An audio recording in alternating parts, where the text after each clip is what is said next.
ബിസ്മില്ലാ അൽഹംദുലില്ലാ സ്വലാത്തു വസ്സലാമു അലാ റസൂലില്ല വഅല അലിഹി വസഹ്ബിഹി അജ്മഈൻ അമ്മാബാദ്. പ്രിയപ്പെട്ട അൽ മുർഷിദ് PSC അറബിക്കിൻ്റെ വാട്സപ്പ് ഗ്രൂപ്പിലുള്ള നല്ലവരായ സഹോദരന്മാരെ, സഹോദരികളെ, അധ്യാപകരെ, അസ്സലാമു അലൈക്കും വറഹ്മത്തുള്ളാഹി. ഇന്ന് താരിഖുൽ ഇസ്ലാമാണ്. അതിൽ അദ്ദൗല അൽ ഉമവിയ, ഉമവി ഭരണകൂടത്തെ സംബന്ധിച്ചുള്ള ഒരു ക്ലാസ് ചെറിയ രീതിയിൽ ഏതൊക്കെ ഭാഗം PSCക്ക് ചോദിക്കുന്നുള്ളൊരു ഐഡിയ ഇല്ല, പക്ഷെ എന്നാലും അതിൽ പ്രധാനപ്പെട്ട ഭാഗങ്ങളെ മാത്രം ക്രോഡീകരിച്ചിട്ടാണ് ഞാൻ ഇത് എടുക്കാൻ വേണ്ടി ഉദ്ദേശിക്കുന്നത്. ഇതിൽ കുറവുകളുണ്ടാവും, ആ കുറവുകൾ പൂർത്തിയാക്കേണ്ടത് നമ്മളാണ്. പോരായ്മകളുണ്ട്, പരിഹരിക്കേണ്ടത് നമ്മളാണ്. അള്ളാഹ് എളുപ്പാക്കി തരട്ടെ.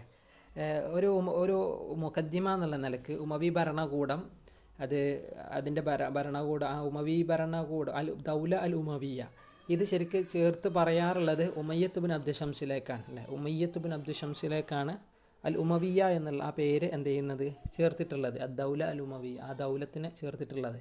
ഈ ഉമയ്യത്ത് ബിൻ അബ്ദു ഷംസ് മുആവിയ റളിയല്ലാഹു അൻഹുവിൻ്റെ വല്ലിപ്പാൻ്റെ ഉപ്പായിട്ട് വരും.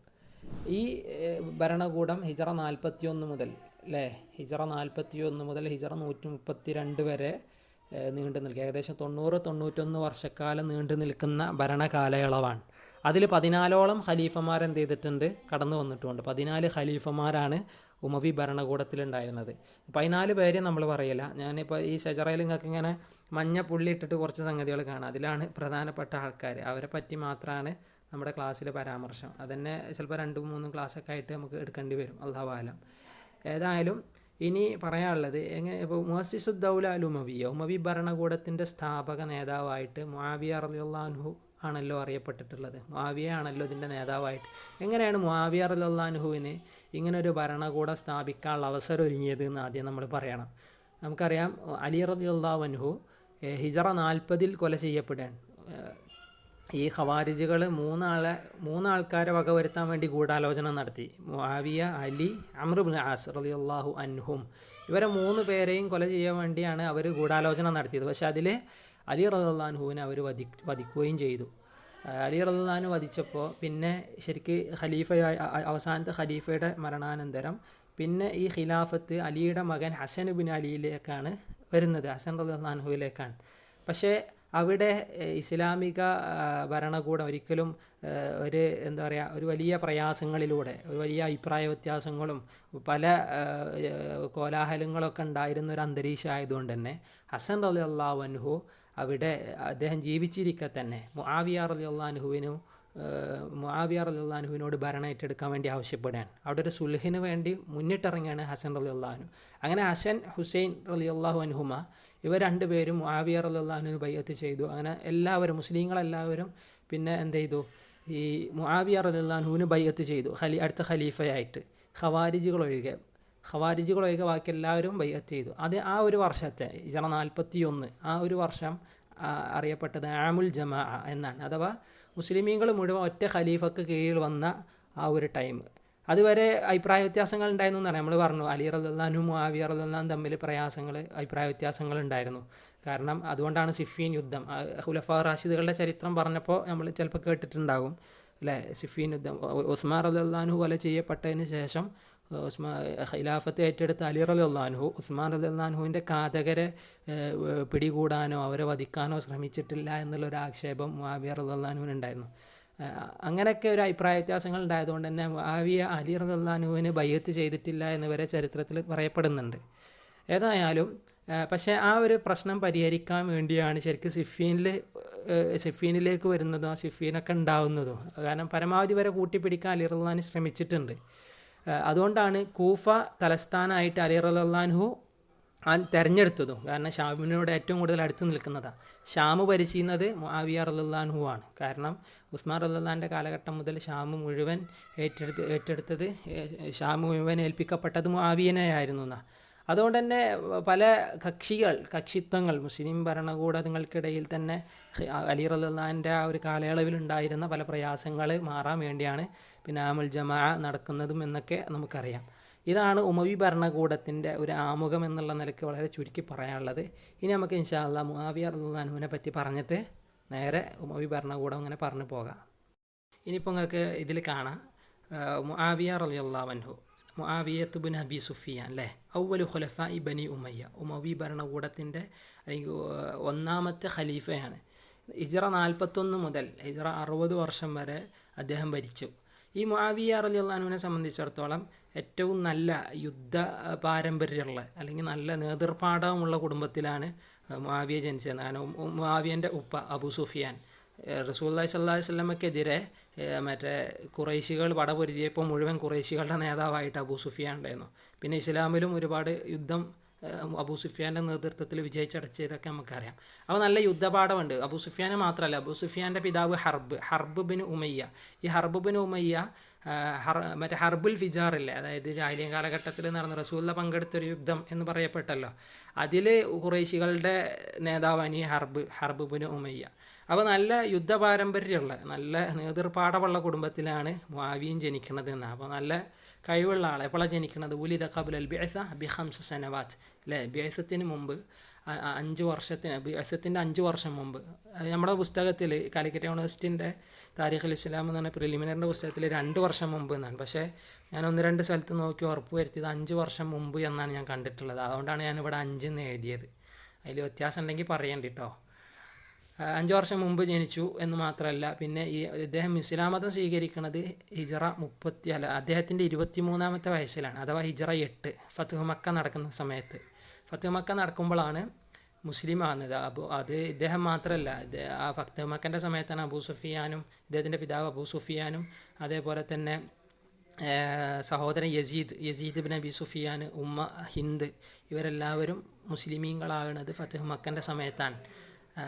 അപ്പോൾ 23-ാമത്തെ വയസ്സായിരുന്നു മുആവിയ റളിയല്ലാഹു അൻഹുവിന് ഉണ്ടായിരുന്നത്. അങ്ങനെ മുസ്ലിം ആയതിനു ശേഷം പിന്നെ നബിനോടൊപ്പം കൂടി നബിൻ്റെ വഹി വരെ എഴുതുന്ന കാത്തിബുൽ വഹി ആയിട്ടുണ്ടായിരുന്നു എന്ന്. പിന്നീട് അബൂബക്കർ സിദ്ദീഖ് റളിയല്ലാഹു അൻഹു ഖിലാഫത്ത് ഏറ്റെടുത്തപ്പോൾ എന്ത് ചെയ്തു, യസീദ് ബിൻ അബി സുഫിയാനെ ഒരു യുദ്ധത്തിന് വേണ്ടി പറഞ്ഞയക്കുന്നുണ്ടല്ലോ, ആ കൂട്ടത്തിൽ മുആവിയ റളിയല്ലാഹു അൻഹു കൂടെ പോയിരുന്നു. അങ്ങനെ ഉമർ റളിയല്ലാഹു അൻഹു അദ്ദേഹത്തിലെ ഒരു വിശ്വസ്തനായിട്ട് ഒപ്പം കൂട്ടിയിരുന്നു. അങ്ങനെ ഉമർ റളിയല്ലാഹു അൻഹു ആദ്യം ജോർദാൻ്റെ ഏരിയ അവിടുത്തെ അമീറായിട്ട് നിയോഗിച്ചു. ആ വർഷം തന്നെ ഇദ്ദേഹത്തിൻ്റെ സഹോദരൻ യസീദിനെ ഡമസ്കസിൻ്റെ അമീറായിട്ട് നിയമിച്ചു. പക്ഷേ ഡമസ്കസിൽ വെച്ച് മറ്റേ ഈ തൗന് അംവാസ് ബാധിച്ചിട്ട് എന്ത് ചെയ്യുന്നു, യസീദ് ബിൻ അബി സുഫിയാൻ മരണപ്പെട്ടപ്പോൾ ഡമസ്കസും കൂടിയും ഈ മുആവിയ റളിയല്ലാഹു അൻഹുവിനെ ഏൽപ്പിക്കുകയാണ് ഉമർ റളിയല്ലാഹു ചെയ്തത്. പിന്നെ ഉസ്മാൻ റളിയല്ലാഹു അൻഹുവിൻ്റെ കാലഘട്ടത്തിൽ ഷാം മുഴുവൻ മുആവിയ റളിയല്ലാഹു അൻഹുവിനെ ഏൽപ്പിച്ചു കൊടുത്തു എന്നാണ്. അതുകൊണ്ട് തന്നെ ഷാമിൻ്റെ ഭരണം മുഴുവൻ നടത്തുന്നത് ആരായിരുന്നു? മുആവിയ റളിയല്ലാഹു അൻഹു. അങ്ങനെയാണ്. പിന്നെ അതുകൊണ്ട് തന്നെ അത് മുഴുവൻ ഏൽപ്പിച്ചത് മാത്രമല്ല, ഉസ്മാൻ റളിയല്ലാഹു അൻഹുവിനോടുണ്ടായിരുന്ന ബന്ധം അദ്ദേഹത്തിന് അത്രക്കും നല്ല അടുത്ത ബന്ധം ഉണ്ടായിരുന്നു ഉള്ളത് കൊണ്ടാണ് ഉസ്മാൻ റളിയല്ലാഹു അൻഹു കൊല ചെയ്യപ്പെട്ടപ്പോൾ അലി റളിയല്ലാഹു അൻഹു ഘാതകരെ പിടിക്കാനും കൊല ചെയ്യാനും വേണ്ടി നിൽക്കാത്തത് കൊണ്ടുണ്ടായിരുന്ന ഒരു അമർഷം അദ്ദേഹത്തിന് ഉണ്ടായിരുന്നത്. അതായിരുന്നു അലി റളിയല്ലാഹു അൻഹുവിന് ബയ്യത്ത് ചെയ്യാതിരുന്നത് എന്നൊക്കെയാണ് പറയപ്പെടുന്നത്. ഏതായാലും മുആവിയ റളിയല്ലാഹു അൻഹു പിന്നെ അലി റളിയല്ലാഹു അൻഹുവിൻ്റെ കാലശേഷം ഹിജ്റ 41 ഖിലാഫത്ത് ഏറ്റെടുത്തു. അഥവാ ഹസൻ ഇബ്നു അലി എന്ത് ചെയ്ത് ഭരണത്തിൽ നിന്ന് ഇറങ്ങിയിട്ട് ആമുൽ ജമാ ഒക്കെ നടത്തിയിട്ട് എന്ത് ചെയ്യാണ്, ഇവിടെ ഖിലാഫത്ത് നൽകുകയാണ് മുആവിയക്ക്. അങ്ങനെ മുആവിയക്ക് ബൈഅത്ത് ചെയ്തു. അങ്ങനെ അതുവരെ കൂഫയായിരുന്നു ഇസ്ലാമിക ഭരണകൂടത്തിൻ്റെ തലസ്ഥാനം. ഞാൻ പറഞ്ഞു അലി റളിയല്ലാഹു അൻഹു കൂഫ തിരഞ്ഞെടുക്കാനുള്ള കാരണം ഷാമിനോട് അടുത്തിട്ടാണ്. കാരണം ഇവരായിട്ടൊക്കെ ഒരു നല്ല ബന്ധം ഉണ്ടാക്കിയിട്ടും നല്ല രീതിയിലും ഭരണം മുന്നോട്ട് കൊണ്ടുപോകാനാണ് അലി റളിയല്ലാഹു അൻഹു ശ്രമിച്ചത്. പക്ഷേ മുആവിയ റളിയല്ലാഹു അൻഹു പിന്നെ ആ ഭരണകൂടത്തെ ഡമസ്കസിലേക്ക് മാറ്റി. കാരണം ഇദ്ദേഹം ഡമസ്കസിൻ്റെ ആയിരുന്നു ആദ്യം മൊത്തം ഭരിച്ചിരുന്നത്. അതുകൊണ്ട് തന്നെ ഡമസ്കസിൽ പിന്നെ ഇതിൻ്റെ ആസിമത്തായിട്ട് കൊണ്ടുവന്നു, ഉമവി ഭരണകൂടത്തിൻ്റെ ആസിമത്ത്. ഒരുപാട് നല്ല പ്രവർത്തനങ്ങൾ അദ്ദേഹത്തിൻ്റെ ആ ഒരു കാലയളവിൽ അദ്ദേഹം കാഴ്ചവെച്ചു. നമസ്കാരത്തിനുള്ള മക്സൂറകൾ, ടെൻറ്റുകൾ, കൂടാരങ്ങളൊക്കെ കെട്ടി, അതുപോലെ തന്നെ പോസ്റ്റൽ സംവിധാനം അദ്ദേഹം കൊണ്ടുവന്നു. പിന്നെ അദ്ദേഹം കൊണ്ടുവന്ന ഒരു വലിയ മാറ്റം എന്ന് പറഞ്ഞത്, അതുവരെ ഖലീഫമാർ ഷൂറ ചെയ്തിട്ടായിരുന്നു അടുത്ത ഖലീഫിനെ തിരഞ്ഞെടുത്തിരുന്നത്. കാരണം ആരും മരിക്കുന്നതിന് മുമ്പ് ഇന്ന ആൾ ഖലീഫ ആണെന്ന് പറയുന്ന ഒരു സ്ഥിതി ഉണ്ടായിരുന്നില്ല ഖുലഫാ റാഷിദുകളുടെ. കാരണം റസൂലുള്ള ചെയ്ത അതേപോലെ ആയിരുന്നു ഖുലഫാ റാഷിദുകളും ചെയ്തത്. പക്ഷേ മുആവിയ റളിയല്ലാഹു അൻഹു അദ്ദേഹം മരിക്കുന്നതിൻ്റെ തൊട്ട് മുമ്പ് അടുത്ത ഖലീഫ ആരാവണം എന്നുള്ള നിലയ്ക്ക് അദ്ദേഹത്തിൻ്റെ മകനെ വസിയത്ത് ചെയ്യുകയും ബയ്യത്ത് ചെയ്യുകയും ചെയ്യുന്ന ഒരു സന്ദർഭം വരെ ഉണ്ടായി. അങ്ങനത്തെ ഒരു പുതിയ ഒരു സിസ്റ്റം ഭരണകൂടത്തിൽ കൊണ്ടുവന്ന തഈനു ബിൽ ഖലീഫയെ തഈൻ ചെയ്യുന്ന ഒരു സ്ഥിതി. അങ്ങനെ അദ്ദേഹം അവസാന കാലഘട്ടങ്ങളിൽ ഏകദേശം ഹിജ്റ 60 വർഷങ്ങളിൽ രോഗം ബാധിക്കുന്ന സമയത്ത് മകൻ യസീദ് പുറത്താണ്. ഡമസ്കസിന് പുറത്തായിരുന്നു. അങ്ങനെ ആളെ വിട്ട് വിളിപ്പിച്ച് യസീദിനെ അടുത്ത് വരുത്തുകയും പിന്നെ യസീദിനോട് ജനങ്ങളോട് യസീദിന് ബയ്യത്ത് ചെയ്യാൻ വേണ്ടി പറയുകയും ചെയ്യുകയാണ്. അങ്ങനെയാണ് ഖിലാഫത്തിൻ്റെ കരാർ അവിടെ വാങ്ങിയിട്ട് ഇദ്ദേഹം മരണപ്പെടുന്നത്. പിന്നെ അടുത്ത ഖലീഫയായിട്ട് കടന്നു വരുന്നത് മുആവിയ റളിയല്ലാഹു അൻഹുവിൻ്റെ മകൻ യസീദാണ്. ഇനി അവിടുത്തെ യസീദിനെ പറ്റി നമുക്ക് പറയാം. യസീദ് ഇപ്പോൾ നമ്മൾ ഈ കോളത്തിൽ ഇങ്ങനെ നോക്കിയാൽ കാണാണ്ട രണ്ടാമത്തെ യസീദ്, ഒന്ന് മുആവിയ, രണ്ട് യസീദാണ്. യസീദ് ബിനു മുആവിയ, യസീദ് ബിനു മുആവിയ, മുആവിയയുടെ മകൻ യസീദ്. എങ്ങനെയാണ് ഭരണത്തിൽ വന്നതെന്നുള്ളത് നമ്മൾ പറഞ്ഞു. ഉപ്പ നിയമിച്ചതാണ് അല്ലേ, അവിടെ ഒരു കരാറായിരുന്നു മകനായിരിക്കണം അടുത്ത ഖലീഫ എന്നുള്ളത്. ഏകദേശം ഹിജറ 60, അതായത് ഉപ്പ മരിച്ച അതേ വർഷത്തിൽ തന്നെയാണ് യസീദും എന്ത് ചെയ്യുന്നത്, ഭരണം ഏറ്റെടുക്കുന്നത്. നല്ല രീതിയിൽ മകനെ വളർത്തിയിരുന്നു എന്നൊക്കെ ചരിത്രത്തിൽ കാണാൻ പറ്റും. മുആവിയ റളിയല്ലാഹു അൻഹു നല്ല രീതിയിൽ മകനെ വളർത്തിയിരുന്നു എന്നൊക്കെ. പക്ഷേ യസീദിൻ്റെ ആ ഒരു കാലഘട്ടത്തിൽ ശരിക്കൊരു ഇരുണ്ട ഉമവി ഭരണകൂടത്തിലൊരു ഇരുണ്ട അധ്യായമായിട്ടാണ് എന്ത് ചെയ്യുന്നത്, യസീദിൻ്റെ ആ കാലഘട്ടം അറിയപ്പെടുന്നത്. കാരണം കഅബൻ്റെ കല്ലുകൾ വരെ ഇളക്കപ്പെട്ടിരുന്ന ഒരു വലിയ പ്രയാസങ്ങളുണ്ടായ ഒരു ഘട്ടം കൂടിയാണ്. മാത്രവുമല്ല കർബല അല്ലേ, അതൊക്കെ ഉണ്ടായിരുന്ന ഒരു വലിയ പ്രയാസം ഉണ്ടായ ഒരു ഭരണം ആണ് യസീദിൻ്റെ കാലഘട്ടത്തിൽ ഉണ്ടാകുന്നത്. ഈ യസീദ് ഇപ്പോൾ നമുക്കറിയാം, യസീദ് ഭരണം ഏറ്റെടുത്തപ്പോൾ ആകെയുള്ള പ്രശ്നം എന്ന് പറഞ്ഞത്, ഇപ്പം നേരത്തെ ആമുൽ ജമാൽ നമ്മൾ പറഞ്ഞു, മുആവിയ റളിയല്ലാഹു അൻഹുവിൻ്റെ കാലശേഷം പിന്നെ ഹുസൈൻ റളിയല്ലാഹു അൻഹു ഭരണം ഏറ്റെടുക്കണമെന്ന് ഹസൻ റളിയല്ലാഹു അൻഹു പറഞ്ഞിരുന്നു. അവിടെ ഒരു സുൽഹിൽ അന്ന് അവിടെ അങ്ങനെ ഉണ്ടായിരുന്നു. പക്ഷേ നേരെ മകന് ബയ്യത്ത് നടത്തിയപ്പോൾ അബ്ദുല്ലാഹിബ്നു സുബൈർ, അബ്ദുല്ലാഹിബ്നു ഉമർ, അബ്ദുല്ലാഹിബ്നു അബ്ബാസ് പോലുള്ള പ്രമുഖരായ സഹാബികൾ ഇവരെല്ലാവരും എന്ത് ചെയ്തു, അടഞ്ഞു, ഈ യസീദിനോട് അണഞ്ഞു. ആകെ യസീദിൻ്റെ അഭിപ്രായത്തിൽ യസീദ് ഖലീഫ ആയതിൽ അവർക്കൊക്കെ പ്രയാസം ഉണ്ടായി. അവരാരും ബയ്യത്ത് ചെയ്യാൻ നിന്നില്ല എന്നാണ്. പക്ഷേ യസീദിനെ സംബന്ധിച്ചിടത്തോളം തന്നെ അനുസരിക്കാത്തൊരു മുഴുവൻ ഞാൻ വാളുകൊണ്ട് നന്നാക്കും എന്നുള്ള രീതിയിലായിരുന്നു യസീദും. അങ്ങനെ ലാസ്റ്റ് അബ്ദുല്ലാഹിബ്നു ഉമർ, അബ്ദുല്ലാഹിബ്നു അബ്ബാസും യസീദിന് ബയ്യത്ത് ചെയ്തു എന്നൊക്കെ ചരിത്രത്തിൽ കാണാം. പക്ഷേ അബ്ദുല്ലാഹിബ്നു സുബൈർ അടഞ്ഞിട്ട് തന്നെ നിന്നു. അബ്ദുല്ലാഹിബ്നു സുബൈർ മക്കയും മദീനയും ഹിജാസ് ഏരിയ മുഴുവൻ അദ്ദേഹത്തിൻ്റെ പരിധിയിലാക്കി. അവിടെയുള്ള ആൾക്കാരും സപ്പോർട്ട് ചെയ്തത് അബ്ദുല്ലാഹിബ്നു സുബൈറിനെയാണ്. പക്ഷേ അബ്ദുല്ലാഹിബ്നു സുബൈറിനെതിരെ പോരാടാൻ വേണ്ടി യസീദ് ഇറങ്ങി, വാളുകൊണ്ട് ഇറങ്ങിയെന്ന് മാത്രമല്ല മദീന ഉപരോധം നടത്തി. മദീന ഉപരോധിച്ചു യസീദിൻ്റെ കയ്യിൽ നിന്ന്. യസീദ് അബ്ദുല്ലാഹിബ്നു സുബൈറിനെ മൊത്തത്തിൽ മദീന ഉപരോധിച്ചു, മദീന ഇവരുടെ പരിധിയിലാക്കി. അങ്ങനെ മക്കയുടെ ഉപരോധം നടക്കുന്നതിൻ്റെ സമയത്താണ് യസീദ് മരിക്കുന്നത്. യസീദ് മരണപ്പെടുകയും ചെയ്തു. അതിന് മുമ്പ് നമുക്കറിയാം, അപ്പോൾ അത് യസീദ് മരിക്കുന്നത് 64-ലാണെങ്കിൽ അതിന് മുമ്പ് ഹുസൈൻ റളിയല്ലാഹു അൻഹുവിനെ കൊല ചെയ്യപ്പെടുന്ന കർബല, ആ ചരിത്രം ഞാൻ കൂടുതൽ പറയുന്നില്ല, നമുക്കറിയാവുന്ന ചരിത്രമാണ്. അത് നടക്കുന്നത് 61-ലാണ്. അതിൻ്റെ പ്രയാസമൊക്കെ നമുക്കറിയാം. ഹുസൈൻ റളിയല്ലാഹു അൻഹും ഹസൻ റളിയല്ലാഹു അൻഹും എന്ത് ചെയ്തിട്ടില്ല, യസീദിനെ ബയ്യത്ത് ചെയ്തിട്ടില്ല, യസീദിനോട് എതിരായിരുന്നു. പക്ഷെ ആ ഒരു പ്രയാസം, ആ ഒരു ബുദ്ധിമുട്ടിനി നീക്കണമെന്നുള്ള നിലക്ക് ഒരു വലിയ തീരുമാനത്തിലേക്ക് വരികയായിരുന്നു ഇവർ. പക്ഷെ ആ ടൈമിലാണ് കർബലയിൽ വെച്ച് ഹുസൈൻ റളിയല്ലാഹു അൻഹുവിൻ്റെ തല ഛേദിക്കപ്പെടുന്നതും ഹുസൈൻ റളിയല്ലാഹുവിൻ്റെ ഒപ്പം ഉണ്ടായിരുന്ന 80 ചില്ലാൻ വരുന്ന ആൾക്കാരെ കൊല നടത്തുന്ന രീതിയിൽ വലിയൊരു യുദ്ധം തന്നെ, ഒരു വലിയൊരു പ്രയാസം തന്നെ അവിടെ ഉണ്ടായത് അല്ലേ. അത് കർബല, അത് 61-ലാണ് യസീദിൻ്റെ കാലഘട്ടം. പിന്നെ യസീദ് മരിച്ചു 64-ൽ. ഞാൻ പറഞ്ഞു മക്കയുടെ ഉപരോധം നടത്തുന്നതിനിടയിൽ യസീദ് കൊല ചെയ്യപ്പെട്ടു. യസീദ് പിന്നെ മരിക്കുമ്പോൾ അടുത്തത് ഭരണത്തിൽ വരേണ്ടത് യസീദിൻ്റെ മകൻ ആരാണ്, മുആവിയത്ത് ഇബ്നു യസീദ് അഥവാ മുആവിയ അസ്സാനി എന്നുള്ള പേരിൽ അറിയപ്പെട്ട മുആവിയയാണ് ഭരണത്തിൽ വരേണ്ടത്. അങ്ങനെ മുആവിയക്ക് കരാറ് നൽകുകയാണ് അടുത്ത ഖലീഫയാവാൻ വേണ്ടി. ഇനി അടുത്ത് നമുക്ക് മുആവിയനെ പറ്റി പറയാം. മുആവിയത്ത് ഇബ്നു യസീദിനെ സംബന്ധിച്ചിടത്തോളം ഇവർക്ക് ഭരിക്കാനുള്ള വലിയ പൂതിയൊന്നും ഉണ്ടായിരുന്നില്ല. കാരണം എന്താ വെച്ചാൽ ആകെ രാഷ്ട്രീയം എന്ന് പറഞ്ഞിട്ട് ആകെ പ്രയാസത്തിലാണ്. കാരണം എല്ലാവരും പിണക്കിയിട്ട് ഫുള്ള് രക്തച്ചൊരിച്ചിലും ബുദ്ധിമുട്ട്. കാരണം കർബല, അതേപോലെ തന്നെ അബ്ദുല്ലാഹിബ്നു സുബൈറിനോടുള്ള പോരാട്ടം, അതെല്ലാം കൂടി ആയിട്ട് അദ്ദേഹത്തിന് തീരെ ഒരു ഇഷ്ടം ഉണ്ടായിരുന്നില്ല. കാരണം ഭരിക്കാനുള്ള ഒരു താല്പര്യം തന്നെ ഇല്ല അയാൾ. അതുകൊണ്ട് തന്നെ മുആവിയത്ത് ഇബ്നു യസീദ് ഖിലാഫത്തിൽ നിന്ന് സ്വയം ഇറങ്ങി. അടുത്ത ആൾ ആരാവണമെന്ന് പോലും അദ്ദേഹം രീതിയില്ല തീരുമാനിച്ചില്ല. കാരണം അദ്ദേഹം പറഞ്ഞ ചില പ്രസംഗങ്ങളൊക്കെ നമുക്ക് ചരിത്രത്തിൽ കാണാം, അതൊന്നും ഞാൻ പറയുന്നില്ല. അദ്ദേഹം പറയുന്ന ഒരു പ്രധാന പോയിന്റ്, നിങ്ങളെ ഖലീഫനെ തീരുമാനിച്ചോളി, നിങ്ങൾക്ക് ഹൈറാനാൻ തോന്നുന്നത് അയാൾ നിങ്ങൾ തിരഞ്ഞെടുത്തോളി, ഞാൻ ഭരണത്തിലില്ല എന്ന് പറഞ്ഞിട്ടാണ് അദ്ദേഹം ഇറങ്ങുന്നത്. പക്ഷെ ആ സമയത്ത് എന്ത് ചെയ്തു, അബ്ദുല്ലാഹിബ്നു സുബൈർ, കാരണം ഇപ്പോൾ ഖലീഫ ആകെ ന്യൂട്രലാണല്ലോ, ഈ ടൈമിൽ അബ്ദുല്ലാഹിബ്നു സുബൈർ മൊത്തത്തിൽ ഹിജാസും അതേപോലെ തന്നെ എല്ലാ ജസീറത്തുൽ അറബ് മൊത്തത്തിൽ എന്ത് ചെയ്യണം, അദ്ദേഹത്തിൻ്റെ പരിധിയിലാക്കാം. മക്കി മദീനയൊക്കെ വീണ്ടും പിടിച്ചടക്കിയിട്ട് അദ്ദേഹത്തിൻ്റെ കോപ്പ് കൂട്ടുന്ന ഒരു ഘട്ടം ഉണ്ടായി. ആ ടൈമിൽ ഉമവികൾ മുഴുവൻ പേടിച്ചു. അങ്ങനെ ആ ഒരു ഭയം, അവർക്ക് ഒരു വലിയൊരു അപകടം അവർ മണത്തപ്പോൾ പെട്ടെന്ന് തന്നെ മർവാൻ ഇബ്നു ഹക്കമിന് എല്ലാവരും കൂടി ബയ്യത്ത് ചെയ്തു. കാരണം മർവാൻ ഇബ്നു ഹക്കം ഇനി കാര്യങ്ങൾ ഏറ്റെടുത്താൽ ഒരു പക്ഷേ ഉമവി ഭരണകൂടം നിലനിൽക്കുമെന്നുള്ള നിലക്ക് ഉമവികൾ മുഴുവൻ മർവാൻ ഇബ്നു ഹക്കമിന് എന്ത് ചെയ്യാണ്, പിന്നീട് ബയ്യത്ത് നടത്തുകയാണ്. ഇനിയാണത് മർവാൻ ഇബ്നു ഹക്കം. നാലാം ഭരണാധികാരി മർവാൻ ഇബ്നു ഹക്കം. ഹക്കമിൻ്റെ ഉപ്പാരാണ് ആസാൻ. അപ്പോൾ പരമ്പര നേരെ ഉമയിലേക്കാണ് എത്തുന്നത്. പക്ഷേ ഹർബിൻ്റെ മക്കളായിരുന്നു ഇതുവരെ വന്നത്. ഇനിയിപ്പോൾ ആസിൻ്റെ മക്കളാണ്.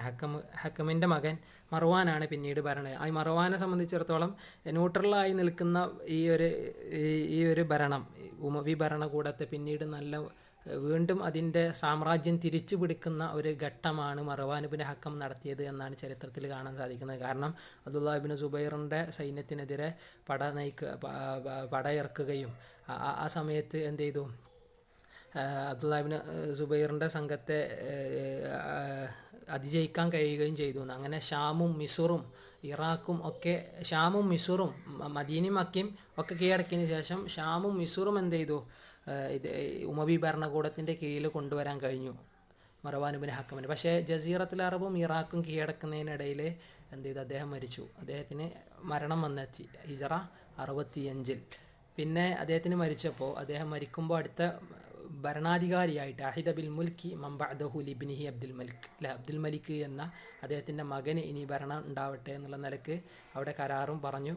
അങ്ങനെ അബ്ദുൽ മലിക്കിന് ശേഷം ഇനി അബ്ദുൽ മലിക് അടുത്ത ഖലീഫായിട്ട്, അബ്ദുൽ മലിക് മരിച്ചു കഴിഞ്ഞാൽ അദ്ദേഹത്തിൻ്റെ മകൻ പിന്നെ അബ്ദുൽ അസീസ് ആവട്ടെ ഭരണാധികാരി എന്നുള്ള നിലക്കും എന്ത് ചെയ്യാണ്, പിന്നീട് അവിടെ തഈൻ ചെയ്തിട്ടാണ് അദ്ദേഹം മരിക്കുന്നത്. അതുകൊണ്ട് തന്നെ മർവാൻ ഇബ്നു ഹക്കമിനെ സംബന്ധിച്ചിടത്തോളം നഷ്ടപ്പെട്ടുവെന്ന് തോന്നിയ ഉമവി സാമ്രാജ്യം അല്ലേ, അതിൻ്റെ അവസാനത്തെ തിരി, അതിനെ വീണ്ടും ആളിക്കത്തിച്ചത്, അതിനെ വീണ്ടും പ്രകാശപൂരിതമാക്കിയത് മർവാനായിരുന്നുവെന്ന് ചരിത്രത്തിൽ പറയപ്പെടുന്നു. ഇനി നമുക്ക് അടുത്ത് അദ്ദേഹത്തിൻ്റെ മകൻ അബ്ദുൽ മലിക്കിലേക്ക് പോകാം. കണ്ടോ, 4 കഴിഞ്ഞിട്ട് പിന്നെ 5. അദ്ദേഹത്തിൻ്റെ മക്കളാണ് അബ്ദുൽ അസീസ്, അബ്ദുൽ മലിക്, മുഹമ്മദ്.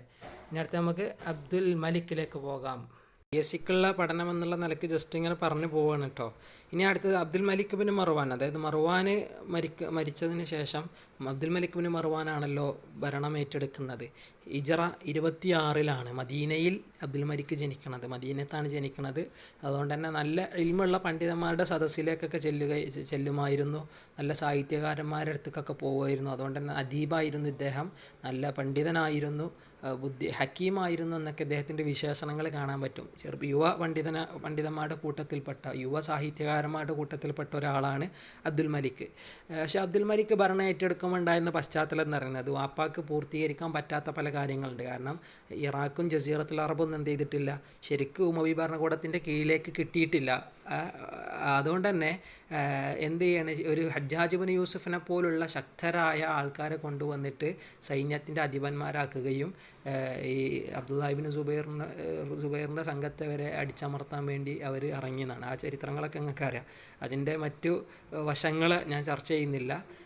ഏതായാലും ഖവാരിജുകളെപ്പോലുള്ള ഫിത്നകളും ഉണ്ട് വേറെ ഒരു ഭാഗത്തു നിന്ന്. കാരണം ഖവാരിജുകൾ കബ്ബഹഹുമുള്ള, അങ്ങനെ ശരിക്കും ഒരു തകർന്ന് തുടങ്ങുന്ന ഒരു സാമ്രാജ്യത്തെ ശരിക്കും ഒരു പുതിയ ഒരു നായകനായി മുന്നിൽ നിന്ന് നയിച്ച് വീണ്ടും കൊണ്ടുവന്നൊരു വ്യക്തിയായിട്ട് അബ്ദുൽ മലിക് അറിയപ്പെട്ടിട്ടുണ്ട്. അതുകൊണ്ട് തന്നെ മുഅസ്സിസു സാനി ലിദ്ദൗലത്തിൽ ഉമവിയ്യ, ഉമവി ഭരണകൂടത്തിൻ്റെ 2ാം സ്ഥാപകൻ എന്നുള്ള നിലക്ക് എന്ത് ചെയ്തു, അദ്ദേഹം അറിയപ്പെട്ടിട്ടുണ്ട്. ഹജ്ജാജ് ഇബ്നു യൂസുഫ് ആയിരുന്ന അദ്ദേഹത്തിൻ്റെ ട്രംപ് കാർഡ്, ഒരു തുറുപ്പ് ചീട്ട് എന്നൊക്കെ നമുക്ക് വേണമെങ്കിൽ പറയാം. ഏതായാലും അദ്ദേഹം ശരിക്കും ഒക്കെ ഒന്ന് അടിച്ചമർത്തലൊക്കെ നടത്തി, വലിയ വലിയ പോരാട്ടങ്ങളൊക്കെ നടത്തി ഏകദേശം രംഗം ശാന്തമായി. അങ്ങനെ അദ്ദേഹം മരിക്കുന്ന ഘട്ടത്തിൽ അദ്ദേഹം ശരിക്കും ഇനി അദ്ദേഹം മരിക്കുമ്പോൾ ഇനി അടുത്ത ആൾ ആരാന്ന് വാപ്പ പറഞ്ഞിട്ടുണ്ടല്ലോ, അബ്ദുൽ അസീസ് ആവണം അബ്ദുൽ മലിക്കിന് ശേഷം എന്ന് പറഞ്ഞു. പക്ഷേ ഇദ്ദേഹം മരിക്കുന്നതിൻ്റെ മുമ്പേ, വലീദ് ബിൻ അബ്ദുൽ മലിക് മരിക്കുന്നതിൻ്റെ മുമ്പ് തന്നെ അബ്ദുൽ അസീസ് മരണപ്പെട്ടു.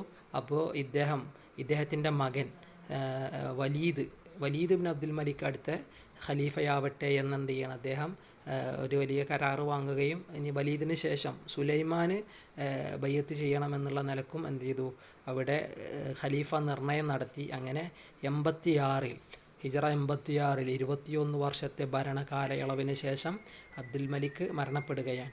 21 വർഷമാണ് ഒരു ഖലീഫയായിട്ട് ഉമവി ഭരണകൂടത്തിൽ അബ്ദുൽ മലിക് ഉണ്ടായിരുന്നത്. ഇനി നമുക്ക് അടുത്ത ആളെ പറയാം. അടുത്ത ആൾ വലീദ് ബിൻ അബ്ദുൽ മലിക്. ഇപ്പം ഇതിൽ നിങ്ങൾക്ക് നോക്കിയാൽ കാണാം അബ്ദുൽ മലിക്കിൻ്റെ 4 മക്കളെ: Hisham, Walid, Sulaiman, Yazid. Yazid, Walid, Sulaiman, Hisham. Okay, ഈ 4 ആൾക്കാർ. ഇതിൽ വലീദിനെ സംബന്ധിച്ചിടത്തോളമാണ് ഇനി നമുക്ക് പറയാനുള്ളത്. വലീദ് ഹിജ്റ 50-ലാണ് ജനിക്കുന്നത്. വാപ്പാക്ക് ഭയങ്കര ഇഷ്ടമായിരുന്നു മോനെ. അബ്ദുൽ മലിക്കിന് ഭയങ്കര ഇഷ്ടമായിരുന്നു വലീദിനെ. അതുകൊണ്ട് തന്നെ പുറത്തേക്കൊന്നും വിടൂല. ശരിക്കും ഈ ബാദിയകളിലൊക്കെ പോയിട്ടാണ് ഭാഷകൾ നന്നാക്കുക. എന്നാൽ ഇദ്ദേഹം എന്ത് ചെയ്തില്ല, മോനെ പുറത്തേക്കൊന്നും വിട്ടില്ല. അതുകൊണ്ട് തന്നെ വലിയ ഫസീഹാണ് മകനെന്ന് പറയാൻ പറ്റൂല. ഭാഷയിൽ അത്ര നല്ല കഴിവുള്ള ആളും ആയിരുന്നില്ല. എന്നാൽ നഹ്വും സർഫൊക്കെ പഠിപ്പിക്കാൻ വീട്ടിൽ എന്ത് ചെയ്തിട്ടുണ്ട്, പണ്ഡിതന്മാരെ വരുത്താറും ഉണ്ടായിരുന്നു. വാപ്പ മരിച്ചു 86-ൽ തന്നെ. വലീദ് വലീദ് എന്ന് ഖിലാഫത്ത് ഏറ്റെടുക്കുകയാണ്. ഖിലാഫത്ത് ഏറ്റെടുക്കുമ്പോൾ ഞാൻ പറഞ്ഞു, വാപ്പ എല്ലാം അടിച്ചമർത്തിയിട്ട് രംഗശാന്തമാക്കിയിട്ടാണ് മോസിസുസാനി എന്നുള്ള പേര് കീർത്തി ചരിത്രത്തിൽ അദ്ദേഹത്തിന് കിട്ടിയിട്ടുണ്ടല്ലോ. അപ്പം അങ്ങനത്തെ ഒരു ഘട്ടത്തിലാണ് മോന് പിന്നെ ഭരണമേറ്റെടുക്കുന്നത്. അതുകൊണ്ട് തന്നെ നല്ല ഭരണകൂടമാണ്, നല്ല ഒരു മുൽക്കാണ് അദ്ദേഹത്തിന് കിട്ടിയത്. വലിയ യുദ്ധങ്ങളും കോലാഹലങ്ങളൊന്നുമില്ല, ശാന്തമായ സുന്ദരമാർന്ന നിലനിൽപ്പുള്ള കെട്ടുറപ്പുള്ളൊരു ഭരണം അദ്ദേഹത്തിന് കിട്ടി എന്ന് മാത്രമല്ല, അദ്ദേഹം വലിയ യുദ്ധങ്ങൾക്ക് വേണ്ടി സമയം ചെലവഴിക്കണ്ടല്ലോ. അതുകൊണ്ട് തന്നെ യത്തീം മക്കൾക്ക് വേണ്ടി അദ്ദേഹം നിലകൊണ്ടു. അന്ധരായ ആളുകൾക്ക് വേണ്ടി സേവകരെ നിയമിച്ചു, അതിന് ശമ്പളം വരെ കൊടുത്തു. അതുപോലെ തന്നെ കെട്ടിടങ്ങൾ ഉണ്ടാക്കാൻ, വഴികൾ വെട്ടാൻ, കൃഷി ഈ കിണറുകൾ കുഴിക്കാനൊക്കെ വലിയ സമ്പത്തും ഇതൊക്കെ ഉപയോഗിച്ച് ഒരു നല്ല ഒരു ഭരണാധികാരിയായിട്ട്, ശരിക്കും ഈ ഉമവി ഭരണകൂടത്തിൽ ഒരു 3-4 ആൾക്കാരെ നല്ലൊരു ഭരണാധികാരികളായിട്ട് ശരിക്കും എണ്ണിയാൽ നമുക്ക് കിട്ടുള്ളൂ. അതിലൊക്കെ ഒരാളായിട്ട് വലീദ് ബിൻ അബ്ദുൽ മലിക്കിനെ നമുക്ക് കാണാൻ കഴിയും. അങ്ങനെ വലീദ് ബിൻ അബ്ദുൽ മലിക്ക് ശരിക്കും അദ്ദേഹം മരിക്കണതിൻ്റെ മുമ്പ് മകനെ എന്ത് ചെയ്യാണ്, വിലായത്ത് ഏൽപ്പിക്കാൻ വേണ്ടിയുള്ള ഒരു ഇതുണ്ടായിരുന്നു. മകനെ അടുത്ത ഖലീഫയായിട്ട് വരണം എന്നുള്ള ഒരു കരാറൊക്കെ വെച്ചിരുന്നു. സുലൈമാനാണ് ശരിക്കും അടുത്ത് കിട്ടേണ്ടത്. പക്ഷേ ഇദ്ദേഹം മരിക്കണതിൻ്റെ മുമ്പ് തന്നെ മകൻ മരിച്ചു. മകൻ മരിച്ചപ്പോൾ പിന്നെ എന്തായാലും സുലൈമാൻ തന്നെയാണ്. അങ്ങനെ സുലൈമാൻ ഇബ്നു അബ്ദുൽ മലിക്ക് പിന്നീട് എന്ത് ചെയ്യാണ്, ഭരണം ഏറ്റെടുക്കുകയാണ്. ഹിജ്റ 96-ൽ വലീദ് മരണപ്പെട്ടു. 10 വർഷക്കാലമായിരുന്നു ഉമവി ഭരണകൂടത്തിൻ്റെ ഖലീഫയായിട്ട് അദ്ദേഹം നിലകൊണ്ടത്. ഇനി നമുക്ക് വലീദ് ഇബ്നു അബ്ദുൽ മലിക്കിൻ്റെ സഹോദരൻ സുലൈമാൻ വലീദ് മരിച്ചപ്പോൾ 96 മുതൽ 99 വരെ എന്ത് ചെയ്യാണ്, ഖലീഫയായിട്ട് നിലകൊണ്ടു അല്ലേ. 2 വർഷം 8 മാസം എന്ന് പറയുന്നു. പക്ഷേ 2 വർഷക്കാലം ചില്ലറ മാസം മാത്രമേ എന്ത് ചെയ്തിട്ടുള്ളൂ, അദ്ദേഹം ഖലീഫയായിട്ടുണ്ടായിരുന്നുള്ളൂ. അങ്ങനെ അദ്ദേഹം എന്ത് ചെയ്യാണ്, പിന്നീട് 2 വർഷം കഴിഞ്ഞ് അദ്ദേഹവും മരിച്ചു. ഇനി നമുക്ക് 8ാമത്തെ ഖലീഫ ഉമവി ഭരണകൂടത്തിൽ സുലൈമാനിന് ശേഷം പിന്നീട് വരുന്നത് അബ്ദുൽ അസീസിൻ്റെ മകൻ ഉമറാണ്. കണ്ടോ, 8 അത് ഞാൻ പറയാം. അബ്ദുൽ അസീസിൻ്റെ ഇത് പറഞ്ഞതിൻ്റെ മുമ്പ് ജസ്റ്റ് ഒരു സംഗതി കൂടി, അതായത് സുലൈമാൻ്റെ മകനോ മക്കളോ ഒന്നും അല്ലല്ലോ പിന്നെ ഭരണത്തിൽ വരുന്നത്. പിന്നെ നേരെ സുലൈമാൻ്റെ എളാപ്പാൻ്റെ അല്ലെങ്കിൽ മൂത്താപ്പാൻ്റെ മകൻ ഉമറാണല്ലോ പിന്നെ വരുന്നത്. അതിനുള്ള കാരണം എന്താണെന്ന് വെച്ചാൽ 2 വർഷക്കാലം മാത്രമേ സുലൈമാൻ ഭരിച്ചിട്ടുള്ളൂ. അതുകൊണ്ട് വലിയ കീർത്തിയൊന്നും ചെയ്തിട്ടില്ല, ചരിത്രത്തിൽ അദ്ദേഹത്തിന് കിട്ടിയിട്ടില്ല. അദ്ദേഹത്തിൻ്റെ വേറെ കുറേ പോരായ്മകളൊക്കെ പറയപ്പെടാറുണ്ട്. അതുകൊണ്ട് തന്നെ ചില ആൾക്കാർ ഇദ്ദേഹം മരിക്കാൻ നിൽക്കുന്ന നേരത്ത് വന്ന് പറഞ്ഞു, ഖബറിലെങ്കിലും സ്വൈര്യം കിട്ടണമെന്നുണ്ടെങ്കിൽ, ഖബറിലെങ്കിലും നല്ല ഒരു ഇത് കിട്ടണമെന്നുണ്ടെങ്കിൽ മുസ്ലിങ്ങളെ കാര്യം നല്ലൊരാളെ ഏൽപ്പിക്കണം, അഥവാ നല്ലൊരു ഖലീഫനെ, പഠിച്ചവനെ പേടിയൊക്കെ ഉള്ള ഒരു മനുഷ്യനെ ഖലീഫയായിട്ട് നിങ്ങൾ തിരഞ്ഞെടുത്തിട്ട് പോയാൽ മതി എന്ന് പറയുകയും അങ്ങനെയാണ് ഉമർ ബിൻ അബ്ദുൽ അസീസിനെ എന്ത് ചെയ്യുന്നത്, ഖലീഫയായിട്ട് അദ്ദേഹം നിർണ്ണയിക്കുന്നത്. ഉമർ ബിൻ അബ്ദുൽ അസീസ് ആ സമയത്ത് മദീനയിൽ അമീറായിട്ടുണ്ട്. മദീനയിൽ അമീറായിട്ട് എനിക്കൊന്നിന് മർവാൻ്റെ കാലഘട്ടത്തിലെന്ന് തോന്നുന്നുണ്ട്. അദ്ദേഹത്തിൻ്റെ വസീയത്തിന് പ്രകാരമൊക്കെയാണ് എന്ത് ചെയ്യുന്നത്, ഈ ഉമർ ബിൻ അബ്ദുൽ അസീസ് മദീനത്ത് അമീറായിട്ട് നിൽക്കുന്നത്. അനസ് ബിൻ മാലിക്കിൻ്റെ ചില റിവായത്തുകളിൽ കാണാം, ഈ കുട്ടിൻ്റെ പിറകിൽ ഞങ്ങൾ നിസ്കരിച്ചപ്പോൾ നബിൻ്റെ പിറകിൽ നിസ്കരിച്ച പോലെ ഒരു അനുഭൂതി വർഷങ്ങൾക്ക് ശേഷം കിട്ടിയെന്ന് അനസ് റളിയല്ലാഹു പറഞ്ഞു. കാരണം അത്രക്കും നല്ല ഈമാൻ ഇഖ്ലാസുള്ളൊരു മനുഷ്യൻ കൂടിയായിരുന്നു ഉമർ ബിൻ അബ്ദുൽ അസീസ്. മദീനയിലായിരുന്നു അദ്ദേഹം ഉണ്ടായിരുന്നത് ഈ ഭരണം ഏറ്റെടുക്കുമ്പോൾ. ഇനി ഉമർ ബിൻ അബ്ദുൽ അസീസിനെ പറ്റി പറഞ്ഞാൽ ജസ്റ്റ് ഒന്ന് പറയാം. ഹുൽവാനിൽ, കാഹിറയോട് ചേർന്ന് നിൽക്കുന്ന ഹുൽവാൻ എന്ന പ്രദേശത്ത് ഹിജ്റ 62-ലാണ് ഉമർ ബിൻ അബ്ദുൽ അസീസ് ജനിക്കുന്നത്. അദ്ദേഹത്തിൻ്റെ ഉമ്മാൻ്റെ പരമ്പര ഉമർ റളിയല്ലാഹു അൻഹുവിലേക്ക് എത്തും. Ummu Asim bint Asim bin Umar bin Khattab. കണ്ടോ, ഇനി അടുത്തത്. അതുകൊണ്ട് തന്നെ നല്ല ഇൽമോട് കൂടി ഇപ്പോൾ ഉമർ റളിയല്ലാഹുവിൻ്റെ ഇതിലേക്ക് എത്തുന്ന ഞാൻ അവിടെ എഴുതാനുള്ള കാരണം, അദ്ദേഹത്തിൻ്റെ എല്ലാവിധ സ്വഭാവ ഗുണങ്ങളും ഉമർ ബിൻ അബ്ദുൽ അസീസിനും ഉണ്ടായിരുന്നു, ഉമർ ബിൻ ഖത്താബിൻ്റെ. അത് ചിലപ്പോൾ ഉമ്മ പാരമ്പര്യത്തിൽ കിട്ടിയതായിരിക്കാം.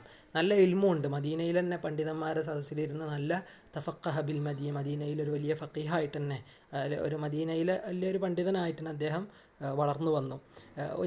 വലിയ ശ്രമങ്ങളോ അതല്ലെങ്കിൽ ആഗ്രഹിച്ചോ കിട്ടിയതല്ല ഈ ഭരണകൂടം, ഈ ഒരു ഭരണം അദ്ദേഹത്തിനല്ല. ജാഅത്തുഹുൽ ഖിലാഫ ദൂന യസ് അലഹ. അതുകൊണ്ട് തന്നെ നല്ല ഇൽമുണ്ട്, പടച്ചോനെ പേടിയുള്ള ആളാണ്. ഇന്നമാ യഖ്ശല്ലാഹ മിൻ ഇബാദിഹി അൽ ഉലമ എന്ന് പറഞ്ഞതിനൊക്കെ ഏറ്റവും നല്ല ഉദാഹരണമാണ്. അതുകൊണ്ട് തന്നെ അദ്ദേഹം ഭരണം ഏറ്റെടുത്തപ്പോൾ അദ്ദേഹത്തിന് കിട്ടിയ അദ്ദേഹത്തിൻ്റെ എന്താ പറയുക സമ്പത്ത് മുഴുവൻ, അദ്ദേഹത്തിന് ഉണ്ടായിരുന്ന പലരും നൽകിയ സമ്മാനങ്ങൾ പോലും ബൈത്തുൽ മാലിലേക്ക് അദ്ദേഹം നൽകി. സ്വന്തം ഭാര്യയുടെ സമ്പത്ത് പോലും അദ്ദേഹം എന്ത് ചെയ്തു, ബൈത്തുൽ മാലിലേക്ക് അടച്ചു എന്നൊക്കെ ചരിത്രത്തിൽ കാണാൻ പറ്റും. ഭാര്യ എന്ന് പറഞ്ഞാൽ ആരാ? ഫാത്തിമ ബിൻറ്റ് അബ്ദുൽ മലിക്കിൻ്റെ മോളാണ്. അത് ചിലപ്പോൾ ഒരു നല്ലൊരു ചോദ്യം അവിടെ ചിലപ്പോൾ പ്രതീക്ഷിക്കാം. ഹഫീദത്തു ഖലീഫ വ ബിൻതു ഖലീഫ വ ഉഖ്തു ഖുലഫ. കണ്ടാ, മറ്റേ വലീദിനെ പോലുള്ള, അതുപോലെ തന്നെ അദ്ദേഹത്തിൻ്റെ സഹോദരന്മാരുടെ ഒരു സഹോദരിയാണ് അല്ലേ. അതേപോലെ തന്നെ വല്ലിപ്പ ഖലീഫയാണ്, വാപ്പി ഖലീഫയാണ്, ഒക്കെ ചരിത്രത്തിൽ കാണാൻ പറ്റും.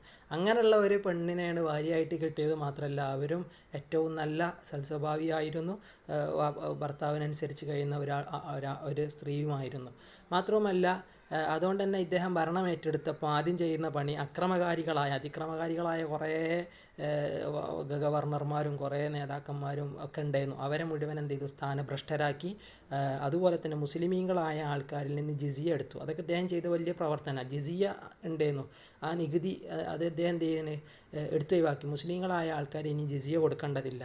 അപ്പോൾ ജിസിയ കൊടുക്കേണ്ടതില്ല എന്ന് പറഞ്ഞപ്പോൾ പലരും ചോദ്യം ചെയ്തു, നിങ്ങളെന്തിനാ ജിസിയ ഇനി എങ്ങനെ ബൈത്തുൽ മാലിൽ എങ്ങനെ പൈസ ഉണ്ടാവുക എന്നുള്ള നിലക്ക് പറഞ്ഞപ്പോൾ അദ്ദേഹം പറയുകയാണ്, മുസ്ലിമീങ്ങളായ ആളുകളിൽ നിന്ന് ജിസിയ എടുത്ത് ഒഴിവാക്കണം. കാരണം അള്ളാഹ് റസൂലുള്ളാഹിനെ നിയോഗിച്ചത് എന്തിനല്ല, ജിസിയ പിരിക്കാനുള്ള പിരിവുകാരനായിട്ടല്ല എന്നെന്ത് ചെയ്യാണ് ഇദ്ദേഹം പരസ്യമായിട്ട് വിളിച്ചു പറയുകയും അങ്ങനെ ഏറ്റവും നല്ല നിലക്ക് ഒരു ഇസ്ലാമിലേക്ക് ഒരുപാട് ആളുകൾ കടന്നു വന്നു എന്നാണ്. ഇതൊന്നും ഇല്ലാത്തതുകൊണ്ട് തന്നെ ഇസ്ലാമിലേക്ക് പുതിയ ആളുകൾ കടന്നു വന്നു എന്ന് മാത്രമല്ല, അവസാനം സക്കാത്തിന് പോലും ഒരു ഫക്കീറിനെ കാണാത്തൊരവസ്ഥ പോലും അദ്ദേഹത്തിൻ്റെ ആ ഒരു ഭരണകാലഘട്ടത്തിലുണ്ടായി എന്നുള്ളത്. കാരണം ബർക്കത്താണ് ഒക്കെ ആ ഒരു കാലഘട്ടത്തിലുണ്ടായി.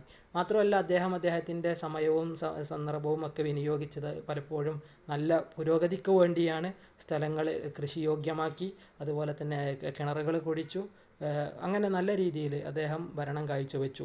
ഏകദേശം ഹിജറ 101 അള്ളാഹുവിലേക്ക് അദ്ദേഹം മടങ്ങിച്ചെല്ലുകയും ചെയ്തു. പിന്നെ അദ്ദേഹത്തിന് ശേഷം ഉമർ ഇബ്നു അബ്ദുൽ അസീസിന് ശേഷം ഏകദേശം 6ഓളം ഖലീഫന്മാർ എന്ത് ചെയ്തു, കടന്നു വന്നു. അതിൽ അവസാന കണ്ണി മർവാൻ ഇബ്നു മുഹമ്മദ് ആയിരുന്നു. അതുകൂടി പറഞ്ഞ് നമുക്ക് അവസാനിപ്പിക്കാം. മർവാൻ ഇബ്നു മുഹമ്മദ്, മർവാൻ അസാനി എന്നുള്ള പേരിൽ അറിയപ്പെട്ട, അതായത് മുഹമ്മദ് ഇബ്നു മർവാൻ്റെ മകനാണ് മർവാൻ അല്ലേ. മർവാൻ ഇബ്നു മുഹമ്മദ് ഇബ്നു മർവാൻ ഇബ്നു ഹക്കം ഇബ്നു അൽ ആസ് ഇബ്നു ഉമയ്യത്ത് ഇബ്നു അബ്ദുൽ ഷംസ് എന്നാണ് അദ്ദേഹത്തിൻ്റെ മുഴുവൻ പേര്. ഞാൻ ഇതിങ്ങനെ വരച്ചുകൊണ്ട് അങ്ങനെ പറഞ്ഞതാണ്, ഞാൻ കാണാൻ പഠിച്ചതൊന്നുമല്ല. ഇനി അടുത്തത്, ഇദ്ദേഹമാണ് ആഖിറു ഖുലഫ ബനി ഉമയ്യ അല്ലേ. അവ്വൽ ഖുലഫ ആരാന്ന് നമ്മൾ പഠിച്ചു, ഇനി ആഖിറു ഖുലഫ ആണ് ഇദ്ദേഹം. ഉമർ ബിൻ അബ്ദുൽ അസീസ് മരിച്ചത് നമ്മൾ പറഞ്ഞു. അതിനുശേഷം 6ഓളം ആൾക്കാർ കടന്നു വന്നു, 6 ഖലീഫന്മാർ വന്നു. പിന്നെ 127 മുതൽ 132 വരെ ആണ് ഈ അവസാനത്തെ ഖലീഫ ഉണ്ടായിരുന്നത്. അബ്ബാസികളുടെ കരങ്ങൾ കൊണ്ടാണ് ഇദ്ദേഹം കൊല ചെയ്യപ്പെടുന്നത്. 132 അദ്ദേഹം കൊല ചെയ്യപ്പെട്ടു. നമുക്കറിയാം ആ അബ്ബാസി ഭരണകൂടം പിന്നെ എങ്ങനെയാണ് വരുന്നത് നോക്കുമ്പോൾ ഉമവി ഭരണകൂടത്തിൻ്റെ തകർച്ച മനസ്സിലാവും, എല്ലാ കാരണവും ഒക്കെ മനസ്സിലാകും. ഒരുപാട് വലിയ ദൗർബല്യങ്ങളുണ്ടായിരുന്നു അവസാന കാലങ്ങളിൽ. വലിയ സ്ട്രോങ് ഒന്നും ഉണ്ടായിരുന്നില്ല ഖലീഫന്മാർക്കൊന്നും. അതുകൊണ്ട് തന്നെ വലിയ നല്ല ഭരണം ഉണ്ടായിരുന്നില്ല. അതുകൊണ്ട് തന്നെയാണ് ഈ ഭരണം തകർന്നതും. ഏകദേശം 91 വർഷക്കാലം ഉമവി ഭരണകൂടം നിലനിന്നു എന്നാണ് പറയപ്പെടുന്നത്. ഏകദേശം കാര്യങ്ങളൊക്കെ പറഞ്ഞിട്ടുണ്ടാവുമെന്ന് വിചാരിക്കുന്നു. കുറവുകളുണ്ടാവും. കുറവുകൾ നമ്മൾ തന്നെ പൂർത്തിയാക്കാൻ ശ്രമിക്കുക. അള്ളാഹു ഇത് എളുപ്പമാക്കി തരട്ടെ. പിന്നെ നമ്മളെ മുമ്പുള്ള പരാമർശങ്ങൾ, ഇപ്പോൾ അധികം സ്വഹാബിമാർ, മുആവിയ, അതുപോലെ തന്നെ അലി റളിയല്ലാഹു, അവിടെയൊക്കെ നമ്മൾ സൂക്ഷിക്കണം. കാരണം എന്താണെന്ന് വെച്ചാൽ സ്വഹാബികളാണ്. റളിയല്ലാഹു അൻഹും വറളു അൻ, അള്ളാഹ് അവരെ തൊട്ട് തൃപ്തിപ്പെട്ടവരാണ്, അള്ളാഹിനെ തൊട്ട് അവരും തൃപ്തിപ്പെട്ടവർ. വിശുദ്ധ ഖുർആനിൽ ആയത്ത് വരെ ഉണ്ട്. അപ്പോൾ അവരിൽ അള്ളാഹ് തൃപ്തിപ്പെട്ട ആൾക്കാരിൽ നമ്മൾ പോരായ്മകൾ പറയാൻ പാടില്ല. അവരുടെ കുറ്റങ്ങൾ പറയുമ്പോൾ ആയത്ത് പോലും നിഷേധിക്കുന്നതിന് തുല്യമാണ് എന്ന് ശ്രദ്ധിക്കണം. അപ്പോൾ സ്വഹാബികളാണ്, അവരുടെ കുറവുകൾ അഭിപ്രായ വ്യത്യാസങ്ങളായിട്ട് കാണുക എന്നല്ലാതെ കുറ്റപ്പെടുത്താനൊന്നും ഉപയോഗിക്കാതിരിക്കുക. ഇതിൻ്റെ നല്ല വശങ്ങളെ കൂടുതൽ മനസ്സിലാക്കാനും ശ്രമിക്കണം. അള്ളാഹു നമുക്ക് തൗഫീഖ് ചെയ്യട്ടെ. നമ്മുടെ സദുദ്യമങ്ങൾ അള്ളാഹു നിറവേറ്റിത്തരട്ടെ. അസ്സലാമു അലൈക്കും വറഹ്മത്തുള്ളാഹി. വലീദ് ഇബ്നു അബ്ദുൽ മലിക്കിൻ്റെ സഹോദരൻ സുലൈമാൻ വലീദ് മരിച്ചപ്പോൾ 96 മുതൽ 99 വരെ എന്ത് ചെയ്യാണ്, ഖലീഫയായിട്ട് നിലകൊണ്ടു അല്ലേ. രണ്ട് വർഷം 8 മാസം എന്ന് പറയുന്നു. പക്ഷേ 2 വർഷക്കാലം ചില്ലറ മാസം മാത്രമേ എന്ത് ചെയ്തിട്ടുള്ളൂ, അദ്ദേഹം ഖലീഫയായിട്ടുണ്ടായിരുന്നുള്ളൂ. അങ്ങനെ അദ്ദേഹം എന്ത് ചെയ്യാണ്, പിന്നീട് 2 വർഷം കഴിഞ്ഞ് അദ്ദേഹവും മരിച്ചു. ഇനി നമുക്ക് 8ാമത്തെ ഖലീഫ, ഉമവി ഭരണകൂടത്തിൽ സുലൈമാനിന് ശേഷം പിന്നീട് വരുന്നത് അബ്ദുൽ അസീസിൻ്റെ മകൻ ഉമറാണ്. കണ്ടോ 8, അത് ഞാൻ പറയാം. അബ്ദുൽ അസീസിൻ്റെ ഇത് പറഞ്ഞതിൻ്റെ മുമ്പ് ജസ്റ്റ് ഒരു സംഗതി കൂടി, അതായത് സുലൈമാൻ്റെ മകനോ മക്കളോ ഒന്നും അല്ലല്ലോ പിന്നെ ഭരണത്തിൽ വരുന്നത്. പിന്നെ നേരെ സുലൈമാൻ്റെ എളാപ്പാൻ്റെ അല്ലെങ്കിൽ മൂത്താപ്പാൻ്റെ മകൻ ഉമറാണല്ലോ പിന്നെ വരുന്നത്. അതിനുള്ള കാരണം എന്താണെന്ന് വെച്ചാൽ 2 വർഷക്കാലം മാത്രമേ സുലൈമാൻ ഭരിച്ചിട്ടുള്ളൂ. അതുകൊണ്ട് വലിയ കീർത്തിയൊന്നും ചെയ്തിട്ടില്ല, ചരിത്രത്തിൽ അദ്ദേഹത്തിന് കിട്ടിയിട്ടില്ല. അദ്ദേഹത്തിൻ്റെ വേറെ കുറേ പോരായ്മകളൊക്കെ പറയപ്പെടാറുണ്ട്. അതുകൊണ്ട് തന്നെ ചില ആൾക്കാർ ഇദ്ദേഹം മരിക്കാൻ നിൽക്കുന്ന നേരത്ത് വന്ന് പറഞ്ഞു, ഖബറിലെങ്കിലും സ്വൈര്യം കിട്ടണമെന്നുണ്ടെങ്കിൽ, ഖബറിലെങ്കിലും നല്ല ഒരു ഇത് കിട്ടണമെന്നുണ്ടെങ്കിൽ മുസ്ലിങ്ങളെ കാര്യം നല്ലൊരാളെ ഏൽപ്പിക്കണം, അഥവാ നല്ലൊരു ഖലീഫനെ, പഠിച്ചവനെ പേടിയൊക്കെ ഉള്ള ഒരു മനുഷ്യനെ ഖലീഫയായിട്ട് നിങ്ങൾ തിരഞ്ഞെടുത്തിട്ട് പോയാൽ മതി എന്ന് പറയുകയും അങ്ങനെയാണ് ഉമർ ബിൻ അബ്ദുൽ അസീസിനെ എന്ത് ചെയ്യുന്നത്, ഖലീഫയായിട്ട് അദ്ദേഹം നിർണ്ണയിക്കുന്നത്. ഉമർ ബിൻ അബ്ദുൽ അസീസ് ആ സമയത്ത് മദീനയിൽ അമീറായിട്ടുണ്ട്. മദീനയിൽ അമീറായിട്ട് എനിക്ക് തോന്നുന്നു മർവാൻ്റെ കാലഘട്ടത്തിലാണെന്ന് തോന്നുന്നുണ്ട്. അദ്ദേഹത്തിൻ്റെ വസീയത്തിന് പ്രകാരമൊക്കെയാണ് എന്ത് ചെയ്യുന്നത്, ഈ ഉമർ ബിൻ അബ്ദുൽ അസീസ് മദീനത്ത് അമീറായിട്ട് നിൽക്കുന്നത്.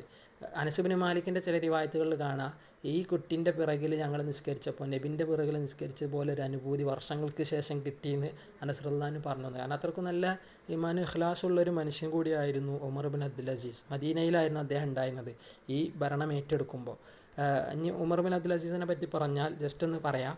ഹുൽവാനിൽ, കാഹിറയോട് ചേർന്ന് നിൽക്കുന്ന ഹുൽവാൻ എന്ന പ്രദേശത്ത് ഹിജറ 62-ലാണ് ഉമർ ബിൻ അബ്ദുൽ അസീസ് ജനിക്കുന്നത്. അദ്ദേഹത്തിൻ്റെ ഉമ്മാൻ്റെ പരമ്പര ഉമർ റളിയല്ലാഹു അൻഹുവിലേക്ക് എത്തും.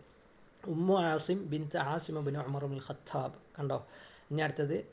അതുകൊണ്ട് തന്നെ നല്ല ഇൽമോട് കൂടി ഇപ്പോൾ ഉമർ റളിയല്ലാഹുവിൻ്റെ ഇതിലേക്ക് എത്തുന്ന ഞാൻ അവിടെ എഴുതാനുള്ള കാരണം, അദ്ദേഹത്തിൻ്റെ എല്ലാവിധ സ്വഭാവ ഗുണങ്ങളും ഉമർ ബിൻ അബ്ദുൽ അസീസിനും ഉണ്ടായിരുന്നു, ഉമർ ബിൻ ഖത്താബിൻ്റെ. അത് ചിലപ്പോൾ ഉമ്മ പാരമ്പര്യത്തിൽ കിട്ടിയതായിരിക്കാം. നല്ല ഇൽമുണ്ട്. മദീനയിൽ തന്നെ പണ്ഡിതന്മാരുടെ സദസ്സിലിരുന്ന് നല്ല തഫഖഹ ബിൽ മദീനയിൽ ഒരു വലിയ ഫഖീഹായിട്ട് തന്നെ, ഒരു മദീനയിലെ വലിയൊരു പണ്ഡിതനായിട്ട് തന്നെ അദ്ദേഹം വളർന്നു വന്നു. വലിയ ശ്രമങ്ങളോ അതല്ലെങ്കിൽ ആഗ്രഹിച്ചോ കിട്ടിയതല്ല ഈ ഭരണകൂടം, ഈ ഒരു ഭരണം അദ്ദേഹത്തിനല്ല. ജാഅതുൽ ഖിലാഫ ദൂന യസ്അലഹ. അതുകൊണ്ട് തന്നെ നല്ല ഇൽമുണ്ട്, പടച്ചോനെ പേടിയുള്ള ആളാണ്. ഇന്നമാ യഖ്ശല്ലാഹ മിൻ ഇബാദിഹി അൽ ഉലമ എന്ന് പറഞ്ഞതിനൊക്കെ ഏറ്റവും നല്ല ഉദാഹരണമാണ്. അതുകൊണ്ട് തന്നെ അദ്ദേഹം ഭരണം ഏറ്റെടുത്തപ്പോൾ അദ്ദേഹത്തിന് കിട്ടിയ അദ്ദേഹത്തിൻ്റെ എന്താ പറയുക സമ്പത്ത് മുഴുവൻ, അദ്ദേഹത്തിന് ഉണ്ടായിരുന്ന പലരും നൽകിയ സമ്മാനങ്ങൾ പോലും ബൈത്തുൽ മാലിലേക്ക് അദ്ദേഹം നൽകി. സ്വന്തം ഭാര്യയുടെ സമ്പത്ത് പോലും അദ്ദേഹം എന്ത് ചെയ്തു, ബൈത്തുൽ മാലിലേക്ക് അടച്ചു എന്നൊക്കെ ചരിത്രത്തിൽ കാണാൻ പറ്റും. ഭാര്യ എന്ന് പറഞ്ഞാൽ ആരാ? ഫാത്തിമ ബിൻറ്റ് അബ്ദുൽ മലിക്കിൻ്റെ മോളാണ്. അത് ചിലപ്പോൾ ഒരു നല്ലൊരു ചോദ്യം അവിടെ ചിലപ്പോൾ പ്രതീക്ഷിക്കാം. ഹഫീദത്തു ഖലീഫ വ ബിൻതു ഖലീഫ വ ഉഖ്തു ഖുലഫ. കണ്ടാ, മറ്റേ വലീദിനെ പോലുള്ള, അതുപോലെ തന്നെ അദ്ദേഹത്തിൻ്റെ സഹോദരന്മാരുടെ ഒരു സഹോദരിയാണ് അല്ലേ. അതേപോലെ തന്നെ വല്ലിപ്പ ഖലീഫയാണ്, വാപ്പി ഖലീഫയാണ്, ഒക്കെ ചരിത്രത്തിൽ കാണാൻ പറ്റും. അങ്ങനെയുള്ള ഒരു പെണ്ണിനെയാണ് ഭാര്യയായിട്ട് കിട്ടിയത്. മാത്രമല്ല അവരും ഏറ്റവും നല്ല സൽസ്വഭാവിയായിരുന്നു, ഭർത്താവിനനുസരിച്ച് കഴിയുന്ന ഒരു സ്ത്രീയുമായിരുന്നു. മാത്രവുമല്ല അതുകൊണ്ട് തന്നെ ഇദ്ദേഹം ഭരണം ഏറ്റെടുത്തപ്പോൾ ആദ്യം ചെയ്യുന്ന പണി അതിക്രമകാരികളായ കുറേ ഗവർണർമാരും കുറേ നേതാക്കന്മാരും ഒക്കെ ഉണ്ടായിരുന്നു. അവരെ മുഴുവൻ എന്ത് ചെയ്തു, സ്ഥാനഭ്രഷ്ടരാക്കി.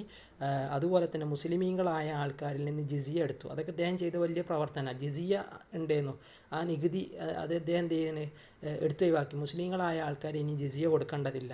അപ്പോൾ ജിസിയ കൊടുക്കേണ്ടതില്ല എന്ന് പറഞ്ഞപ്പോൾ പലരും ചോദ്യം ചെയ്തു, നിങ്ങളെന്തിനാ ജിസിയ, ഇനി അങ്ങനെ ബൈത്തുൽ മാലിൽ എങ്ങനെ പൈസ ഉണ്ടാവുക എന്നുള്ള നിലക്ക് പറഞ്ഞപ്പോൾ അദ്ദേഹം പറയുകയാണ്, മുസ്ലിമീങ്ങളായ ആളുകളിൽ നിന്ന് ജിസിയ എടുത്ത് ഒഴിവാക്കണം. കാരണം അള്ളാഹ് റസൂലുള്ളാഹിനെ നിയോഗിച്ചത് എന്തിനല്ല, ജിസിയ പിരിക്കാനുള്ള പിരിവുകാരനായിട്ടല്ല എന്നെന്ത് ചെയ്യാണ് ഇദ്ദേഹം പരസ്യമായിട്ട് വിളിച്ചു പറയുകയും അങ്ങനെ ഏറ്റവും നല്ല നിലക്ക് ഒരു ഇസ്ലാമിലേക്ക് ഒരുപാട് ആളുകൾ കടന്നു വന്നു എന്നാണ്. ഇതൊന്നും ഇല്ലാത്തതുകൊണ്ട് തന്നെ ഇസ്ലാമിലേക്ക് പുതിയ ആളുകൾ കടന്നു വന്നു എന്ന് മാത്രമല്ല, അവസാനം സക്കാത്തിന് പോലും ഒരു ഫക്കീറിനെ കാണാത്തൊരവസ്ഥ പോലും അദ്ദേഹത്തിൻ്റെ ആ ഒരു ഭരണകാലഘട്ടത്തിലുണ്ടായി എന്നുള്ളത്. കാരണം ബർക്കത്താണ് ഒക്കെ ആ ഒരു കാലഘട്ടത്തിലുണ്ടായി.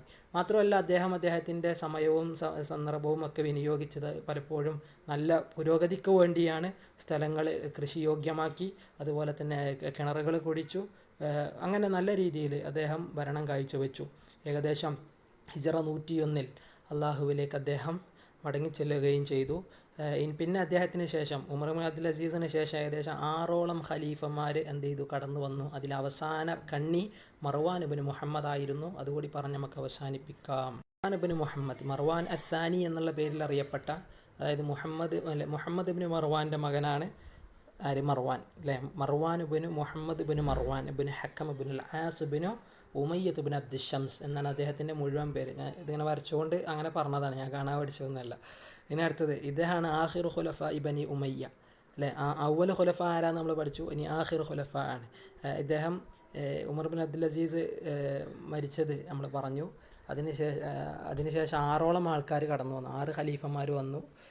പിന്നെ 127 മുതൽ 132 വരെ ആണ് ഈ അവസാനത്തെ ഖലീഫ ഉണ്ടായിരുന്നത്. അബ്ബാസികളുടെ കരങ്ങൾ കൊണ്ടാണ് ഇദ്ദേഹം കൊല ചെയ്യപ്പെടുന്നത്. 132 അദ്ദേഹം കൊല ചെയ്യപ്പെട്ടു. നമുക്കറിയാം ആ അബ്ബാസി ഭരണകൂടം പിന്നെ എങ്ങനെയാണ് വരുന്നത് നോക്കുമ്പോൾ ഉമവി ഭരണകൂടത്തിൻ്റെ തകർച്ച മനസ്സിലാവും, എല്ലാ കാരണവും ഒക്കെ മനസ്സിലാകും. ഒരുപാട് വലിയ ദൗർബല്യങ്ങളുണ്ടായിരുന്നു അവസാന കാലങ്ങളിൽ, വലിയ സ്ട്രോങ് ഒന്നും ഉണ്ടായിരുന്നില്ല ഖലീഫന്മാർക്കൊന്നും. അതുകൊണ്ട് തന്നെ വലിയ നല്ല ഭരണം ഉണ്ടായിരുന്നില്ല. അതുകൊണ്ട് തന്നെയാണ് ഈ ഭരണം തകർന്നതും. ഏകദേശം 91 വർഷക്കാലം ഉമവി ഭരണകൂടം നിലനിന്നു എന്നാണ് പറയപ്പെടുന്നത്. ഏകദേശം കാര്യങ്ങളൊക്കെ പറഞ്ഞിട്ടുണ്ടാവുമെന്ന് വിചാരിക്കുന്നു. കുറവുകളുണ്ടാവും, കുറവുകൾ നമ്മൾ തന്നെ പൂർത്തിയാക്കാൻ ശ്രമിക്കുക. അള്ളാഹു ഇത് എളുപ്പമാക്കി തരട്ടെ. പിന്നെ നമ്മളെ മുമ്പുള്ള പരാമർശങ്ങൾ, ഇപ്പോൾ അധികം സ്വഹാബിമാർ, മുആവിയ, അതുപോലെ തന്നെ അലി റളിയല്ലാഹു, അവിടെയൊക്കെ നമ്മൾ സൂക്ഷിക്കണം. കാരണം എന്താണെന്ന് വെച്ചാൽ സ്വഹാബികളാണ്. റളിയല്ലാഹു അൻഹും വറളു അൻ, അള്ളാഹ് അവരെ തൊട്ട് തൃപ്തിപ്പെട്ടവരാണ്, അള്ളാഹിനെ തൊട്ട് അവരും തൃപ്തിപ്പെട്ടവർ. വിശുദ്ധ ഖുർആനിൽ ആയത്ത് വരെ ഉണ്ട്. അപ്പോൾ അവരിൽ അള്ളാഹ് തൃപ്തിപ്പെട്ട ആൾക്കാരിൽ നമ്മൾ പോരായ്മകൾ പറയാൻ പാടില്ല. അവരുടെ കുറ്റങ്ങൾ പറയുമ്പോൾ ആയത്ത് പോലും നിഷേധിക്കുന്നതിന് തുല്യമാണ് എന്ന് ശ്രദ്ധിക്കണം. അപ്പോൾ സ്വഹാബികളാണ്, അവരുടെ കുറവുകൾ അഭിപ്രായ വ്യത്യാസങ്ങളായിട്ട് കാണുക എന്നല്ലാതെ കുറ്റപ്പെടുത്താനൊന്നും ഉപയോഗിക്കാതിരിക്കുക. ഇതിൻ്റെ നല്ല വശങ്ങളെ കൂടുതൽ മനസ്സിലാക്കാനും ശ്രമിക്കണം. അള്ളാഹു നമുക്ക് തൗഫീഖ് ചെയ്യട്ടെ. നമ്മുടെ സദുദ്യമങ്ങൾ അള്ളാഹു നിറവേറ്റി തരട്ടെ. അസ്സലാമു അലൈക്കും വറഹ്മത്തുള്ളാഹി.